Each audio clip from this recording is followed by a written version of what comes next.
Praise God for this opportunity na magkakwentuhan tayo this afternoon. So far po, kamusta ang inyong weekend, Facebook family? So it's been an action-packed week.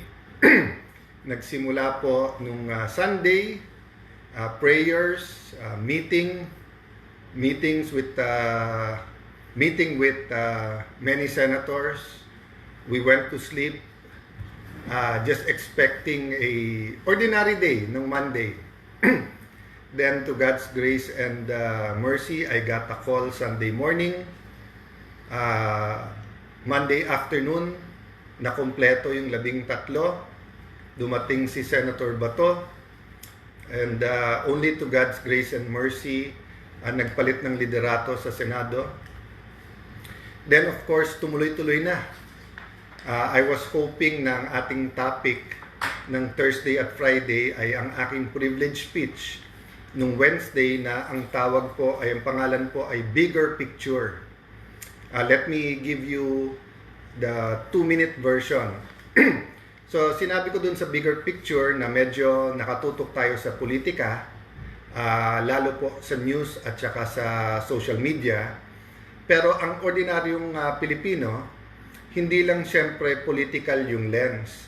Meron economic lens, no? O ibig sabihin, kumbaga sa salamin, yung economic lens, yung pananaw ba na kamusta ang taas ng presyo, or PTK po yung ginamit natin, presyo, trabaho, kita. Kamusta ang presyo? Abot kaya ba? Or pataas ng pataas? Kahit okay yung presyo or mataas ang presyo, may trabaho ka ba? Kasi kung wala kang trabaho, or wala kang negosyo, wala rin kita. At syempre, dinagdag din po natin yung issue ng corruption. Pinag-usapan din po natin doon na yung spiritual lens o yung sinasabi po natin morality and values. Importante po sa isang community, maging yan po ay pamilya, maging church, maging samahan ng magkakapitbahay, Tricycle Operator and Drivers Association or TODA, yan po ay maging barkada, yan po ay maging barangay, city, isang nation, yung values at yung kultura ng isang community. At pinag-usapan po natin doon na pag pinag-usapan natin ay kultura, meron tinatawag na 7 spheres or mountains, no? Yung pong family, yung pong church, yung pong government, business, education, health, at media. Ang media, kasama na po dyan ang entertainment at journalism. At pinag-usapan natin sa 7 yan, na spheres or mountains of culture, lumalabas po ang values, ang sistema, ang pang-araw-araw na buhay ng isang tao, isang pamilya, isang bansa. So let's say when we're addressing corruption, hindi lang yung investigasyon at pagkaso nun, pero yung values, may integrity ba ang sistema, may integrity ba, may value ba ang tao na wag magnakaw. In talking of all of that kasi, tayo'y naniniwala na yung pang-araw-araw na buhay ni Juana de la Cruz, ay hindi na pag-uusapan kasi syempre, maging sa Marites, maging sa official na news, maging sa chat groups, maging sa SOCMED, yung mga nagba-viral usually ay yung mga events at saka yung mga intriga. So sabi ko nga, from the search for the truth ay naging mga propaganda. For example, paulit-ulit na sinabi na kaya nagkaroon ng leadership change para pigilan yung impeachment. Pero nakita nyo naman po, Wednesday night, nung nakuha natin yung articles of impeachment, kahit na may kaguluhan sa Senate, tinapos po natin. Nung tinanong po ako ng Secretariat, tatapusin po ba natin ang pag-check niyan tonight para bukas masulatan na natin yung House? Nakiusap po ako sa kanila at sabi nila, sir, duty namin to. Despite po yung anxiety at yung trauma na nangyari dun sa barilan sa Senate. The next day, within 24 hours, pinadala na po natin sa House of Representatives. Kasama sa sulat na yan, yung order na nasa order of business sa Monday, ang articles of impeachment at magko-convene na tayo bilang impeachment court. So ulitin ko lang po clarification number 1. Walang delay. In fact, sa Monday, magko-convene na yung impeachment court. So I hope those who made a judgment, may you be a religious leader, may you be deans of law schools, may you be a private citizen. Sabi ko naman po, we accept your criticism. Dapat maging aktivista, dapat kalampagin nyo kami. Pero if you made a judgment or an accusation, let's also have the humility of saying, ay mali pala kami. Kasi kita nyo naman pala ho, hindi totoo at propaganda lang at paninira sa bagong majority na yung impeachment ang main reason na pagpapalit, di ba? Marami tayong pag-uusapan kung bakit pinalitan ang majority, kasama dyan yung direction. Tingin ko po hindi natututukan ng husto yung present crisis ng ating bansa. Fuel price crisis, crisis po sa energy, crisis po sa trust sa gobyerno. And I'm not talking about the administration alone. Trust in the legislature, in the House, the Senate, trust sa ating traditional media, trust sa social media, trust sa ating administrasyon, trust sa impeachment process. Yung tiwala ba na may mga leader tayo na ginagawa nila ang lahat ng kaya nila para mapababa ang presyo or makontrol ang inflation, or that every student ay meron pong gamit at maganda po ang direksyon ng ating educational system para may trabaho kagad. O yung tiwala po sa PhilHealth sa nangyaring mga budget scandal, or tiwala po sa DOH na parating may problema sa bidding at sa supply ng bakuna at ng gamot. Tiwala ng ating OFWs ay nasa magandang kalagayan, or that we're doing everything for their safety and welfare. May maraming issues po yan safety and welfare. Okay. So, let me clarify a second thing before I go to the main topic. I'd like to clarify na agad-agad sinecure yung CCTV sa Senate. Marami pong theories, marami pong haka-haka, maraming nagpupush ng narrative, no? Isa sa unang sinabi sa akin ni Secretary ni Secretary John Vic Remulla ay pagdating sa Senate, we will secure the Senate, we will make sure that everyone's safe. Sabi niya, Senate President, or kilala naman niya ako, so sabi niya, Alan, please make sure may access kami at na-secure yung CCTV. So as soon as I saw the Sergeant at Arms, sinabi ko na parating dito si Secretary Remulla, make sure that in front of them, makita nila yung CCTV, tapos may dalawang kopya. May kopya tayo, may kopya sila. Pangalawa ko sinabi po sa Sergeant at Arms, of course mabilis po to, so as far as I can recall, joint investigation to. Kailangan full transparency. Hindi pwede natin sabihin jurisdiction natin to, so tayo lang mag-iimbestiga. Klarong-klaro po yon na sinabi natin na to be transparent at naibigay ka agad to sa PNP at DILG. So sa lahat ng humihingi ng kopya, maging sa Office of the Ombudsman, maging sa NBI, I'll sort out the technicalities at legal later on kasi even yung sinabi ko kahapon na kung sinususpindi nyo ang aming Sergeant of Arms, I have to wait for the memo ng aming legal and to ask the other senators kasi may legal issue dyan.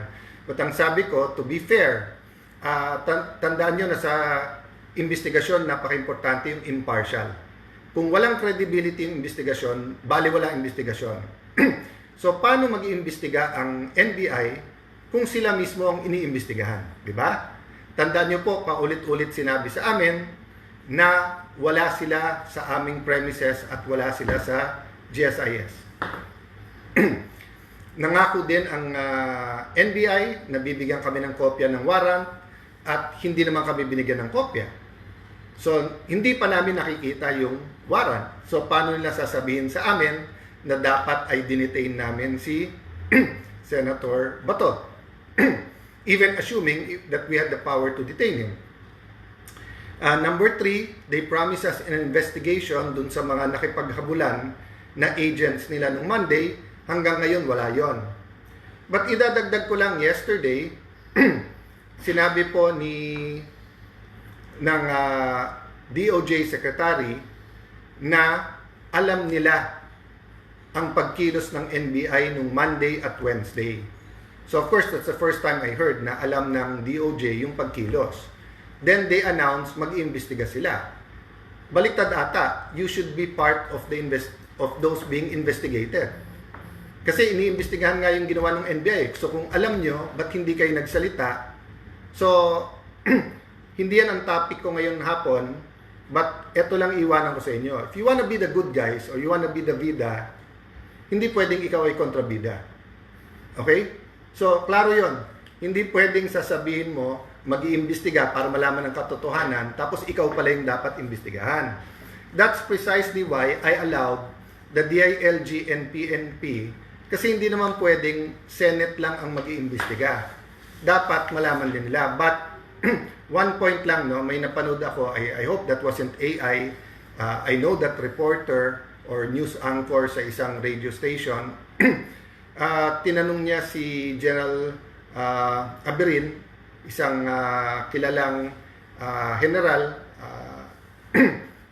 with integrity na sa labas, tinanong na, "Sir, kung ito ay isang residence at may warrant of arrest ka, sigurado pinasok nyo na yung residence na yon." Hindi nga department ng gobyerno ang Senado. Ito ay isang branch of government. There are 3 branches of government: executive, legislative, and judicial. Sige nga, subukan nyo na armado kayo, pumunta kayo sa DOJ, tapos paalisin kayo ng Lunes. Sabihin nyo, wala kayong agent doon. Balikan nyo ng Wednesday na meron kayo, tactical gear kayo at may dala kayong mahabang barel. Tignan po natin kung masaserve nyo basta doon sa loob o kung yung marshals nila ay kikilos. Or pumunta kayo ng Malacanang. Huwag nyo na sabihin presidente, sabihin nyo may isang official sa Malacanang na magsaserve kayo ng warrant. Sa Malacanang gawin, hindi kayo mag-coordinate sa Office of the Executive Secretary or sa PSG. Tignan natin kung hindi magkaputukan doon o hindi magkaroon ng warning shot, di ba? So, let's not confuse the public. Di ba? So, kung halimbawa yung isang senador who should act like an ordinary citizen, let's say, umorder ng pansit, yung uunahan niya sa restaurant or sa kalenderya ang isang ordinary citizen, yun, valid sabihin yun na porque senador ka, uunahin ka. Hindi ba dapat just like an ordinary citizen, nakapila ka? Pero yung sasabihin mo mag-serve ka ng warrant of arrest sa loob ng Senado, sasabihin mo this is like a private residence. Kunting aral-aral naman. Napakabigat ng implication sa publiko kung tuturuan natin sila ng mali. It seems like an ordinary question, pero mabigat tong question na to, no? Same thing, kung sasabihin mo na, ba't ka magpapaputok dyan? Warning shot ba, ganyan? This is not an ordinary police situation in the street. We were on high alert the whole day. Wednesday, nakipaghabulan sa senador. We are a branch of government. And I'm not protecting any senator here. We're protecting the integrity of the Senate, the integrity of our Philippine Constitution. This is not about men or women or politics. This is about laws. It is about our democracy. It is about our Constitution. Okay? So, my main complaint yesterday was that from the search for the truth, parang naging PR campaign. PR meaning public relations. Parang may narrative, counter-narrative, para bang rumble sa college na wala nang pakialam kung sino tama at mali. Basta't kung brag mo yon, doon ka nakakampi. So para bang may 2 sides of the narrative and then bahala na si Batman. Basta't ang importante, yung narrative namin. Hindi po. That's why nung humingi kami ng tulong, unang-una hiningi namin, every single person in the Senate ay ma-secure at masiguradong ligtas at hindi masaktan, including of course the Senate media na tinutukan talaga yung mga nangyayari doon. Ang problema, parating pa lang si Secretary John Vic at saka ang NCRPO na sa labas, but ang Chief PNP may nagsasabi na stage to. So meron ng narrative. And then may counter-narrative na. I did not give in to a counter-narrative. So tignan nyo po ang aming joint statement at pagharap sa press ni Secretary Remulla. Sinabi ko, hintayin yung investigasyon. Hindi ko binanggit yung word na NBI, although meron na kaming initial findings na NBI, because I didn't want to influence anyone. And I didn't want this to be a government versus government unless there is a hard evidence, no? So, if the past few days we've seen PR campaigns, public relation campaigns, let me talk to you this afternoon or this evening about a different PR campaign. Sana po the rest of the day today and tomorrow, especially tomorrow, which is a holy day for many religious people regardless of your faith.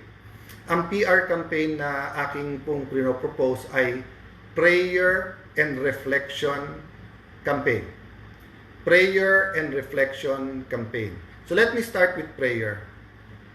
May mawawala ba ho if as a nation we pray? So, unang-unang prayer, di ba? To submit to God. God, we're imperfect. God, this is your country. God, this is your people. This is your government. This is your Senate. So, kung anong gusto natin idain? Lord, this is your people. Maraming gutom. Lord, in a quick 2 months, third month, nung gera sa Middle East between Iran, Israel, and the US, ang laking nagbago sa mga negosyo, sa kabuhayan, sa presyo ng pagkain. Lord, optimistic ang aming future nung una, pero ba't biglang nag-away-away ang gobyerno at ngayon, who's in charge? Diba? I mean, I'm talking from the local level and I'm talking about religious leaders, business leaders, student leaders, leaders in media, leaders in government. Parang ang gulo-gulo. So, one point lang about prayer. Some people believe, and I'm equally guilty of that when you pray, you're talking to God. Part of prayer is meditating on His Word and receiving His answer. His answer can come but through calmness and quiet. His answer can call through circumstance. His answer is in His Word. His answer can come from visions. Diba? Ang point ko lang po, hindi to parang, Mami, Daddy, gusto ko ng kotse. Mami, Daddy, gutom na ako, kain tayo sa labas. Hindi po ganun eh.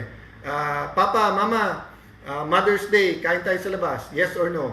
Hindi po. You have to be still and quiet and also listen. Why reflect? So, I've gotten very good compliments. I've also read very unreasonable demands, including sa resignation ko. But let me ask you, may mawawala bang I'll reflect on it? May mawawala ba I'll look back last Sunday, Monday, Tuesday, lalo na Wednesday, what happened? Could I have done better? Did I do my best? Was I there for other people? Am I fully protecting the institution, or was I also a little bit political? Did I open up enough the Senate to an investigation? Tandaan nyo po, balance yun. Ha? If I have to protect the Senate, so hindi ka pwedeng totally mag-surrender na bahala na kayong lahat mag-imbestiga. It is a branch of government. We have to protect the integrity of the Senate. On the other hand, we have to make sure it's independent, transparent, believable, credible. So, I also criticize yung iba kong mga kasama kasi una, hindi kami nakarinig na buhay pa ba kayo, kamusta kayo. Then pangalawa, ang criticize at yung ginamit na po na na narrative is political. Having said that, may mawawala ba for me to check tama ba yung mga sinabi ko about them? If I were in their position, ano bang iisipin ko, di ba? So, when we reflect, we have to start with ourselves. Ang daling mag-reflect sa iba. Madaling mag-reflect sa kalaban mo, sa kabilang grupo, sa maling ginawa ng executive, maling ginawa ng... but what about yourself? No? So, I'll be doing that. Yes, I'll be meeting some senators. I'll be preparing for Monday. We'll be doing a lot of things. I'll have a little bit of a family time. I'll try to get some rest. Medyo, alam nyo, pagod, konting acid. I've been having, medyo dry din Mouth, I think because nga, pagka may antihistamine, aside from anti-asthma, pag natutulog, nakaka-dry din ng mouth. So, there's many things. We're all human, di ba? But we're all created in God's image and nature. And I want to read this verse, 3 John 1:4. I have no greater joy than to hear that my children are walking in truth. Napakagandang verse, di ba? Sabi niya, I have no greater joy than to hear that my children are walking in truth. So hindi sinabi dito, I have no greater joy than to hear the Soto group being the majority in the Senate. Hindi sinabi dito, I have no greater joy than Cayetano replacing Soto. Hindi nakalagay dito that I have joy na tama ang DILG or tama ang DOJ or Ombudsman. Ang nakalagay dito, I have no greater joy than my children. And I do believe all of us have the right to be His children. Of course, we have to believe. And sabi that, are walking in truth. So, hindi lang believing in truth, hindi lang seeking truth, but walking in truth. So, babalik ako sa prayer. Let's all pray for truth. Diba? Kasi pag may for example ang isang addict, naniniwala siyang hindi siya addict, hindi siya gagaling. So, let's say addict sa alak. So, ang inisip usually ng addict sa alak, kung 2 bote lang, 2 shot, kaya ko yan. Diba? Or addict sa sugal. Kung magtotongits lang naman ako ng tanghali, magkakasino lang ako mamayang gabi, mag-online gaming lang ako in between, hindi naman ako addict. So, if you do not start with the truth, you cannot address the problem.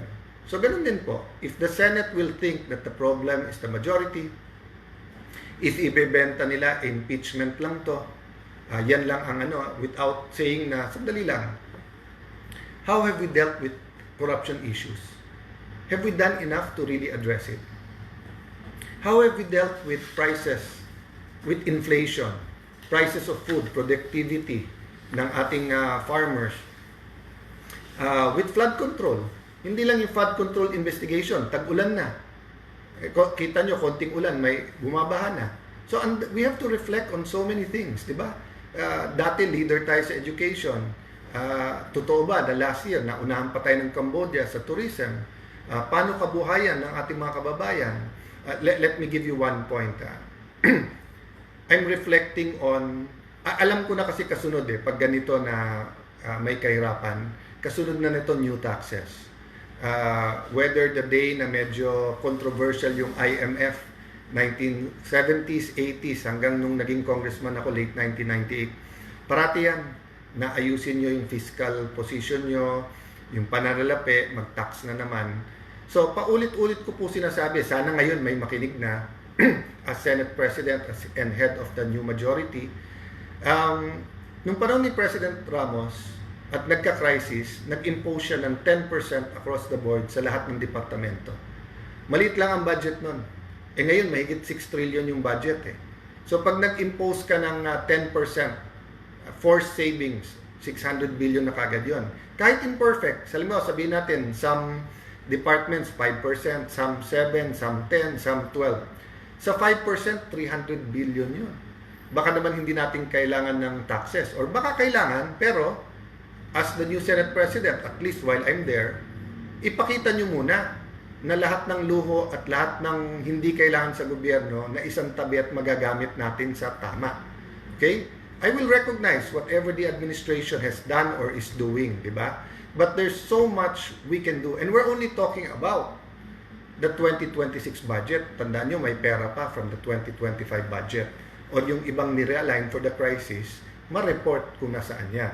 So just an example, no, that as I reflect, diba? So I also have to reflect kasi kung what we're going to do today, what we're going to do tomorrow, what will next week, next month, next year look to each and every Filipino. So guys, thank you for spending time with me today. Ulitin-ulit yung verse. Sabi ng Panginoon, I have no greater joy than to hear that my children are walking in truth. So sana po, magkalaban man tayo sa politika, magkaiba man ang opinion natin, we can start looking at each other as lahat anak ng Diyos. Just because we have different ideas, we don't have to call each other evil, di ba? Or call each other names. There is evil. There is evil in our society, di ba? Pero kaya nga sinabing hate the sin but love the sinner. So sa lahat po na sumasama mismo sa live, sa viewers natin ngayon, thank you po. This time around, nakiusap po ako kay George na hawakan yung cellphone kasi nga usually ako, but just so that makakonsentrate ng konti. At saka ngayon, uminom ako ng Gaviscon nata yun kasi nga medyo may acid ng konti. And I still have so I know may nakikinig ng mga ka-dinner ko. Thank you for joining us tonight. I will be there in 10 minutes. God bless you guys. Good night po.